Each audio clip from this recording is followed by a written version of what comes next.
Welcome back to Saturday's Sports Special. Head coach of Jamaica's track and field team, Maurice Wilson, is calling on the local track and field's governing body, the J3As, to implement a policy so that track and field meets can be held on the island in spite of the coronavirus pandemic. And as we'll hear in this report from Jordan Fort, J3A's president, Dr. Warren Blake, says protocols are currently in the draft stages. Coach Maurice Wilson, who has coached the nation's senior track and field team at a number of global events, including last year's World Championships in Qatar, is calling on local track and field's governing body, the J3As, to salvage what's left of the season.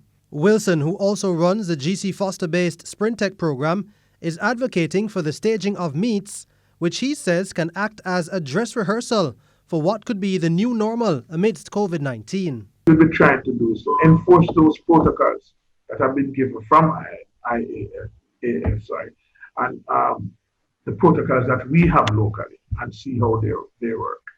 In terms of athletes running in opposite lane, is this a model that we're going to continue with for next year? I doubt it. That is not what we enjoy and know as track and field. You do your temperature checks, you do the necessary protocols, you run them, there's no contact, and so on.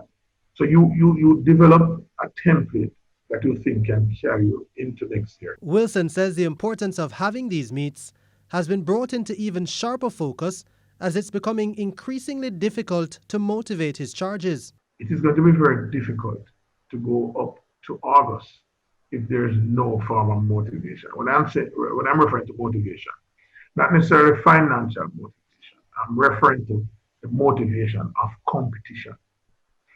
And so we at least 3 to 4 meets. And J3A's president, Dr. Warren Blake, has responded, saying the association has already drafted up a proposal. Over the last 2 weeks, we have sent out a draft protocol to all the top coaches, the clubs, the coaches federation. We have also sent it to ISA and some of our competition organizers to make training safe, because their protocols for training and their protocols for competition. Next week, I'll be putting a final set of protocols to the executive for ratification. And then after it has been ratified, I'll send it to the Ministry of Culture, because the Ministry of Culture and Sports have requested a copy of our protocols. The senior track and field season has been significantly hampered by COVID-19, with no Diamond League or World Continental Tour meets being held since the start of the year.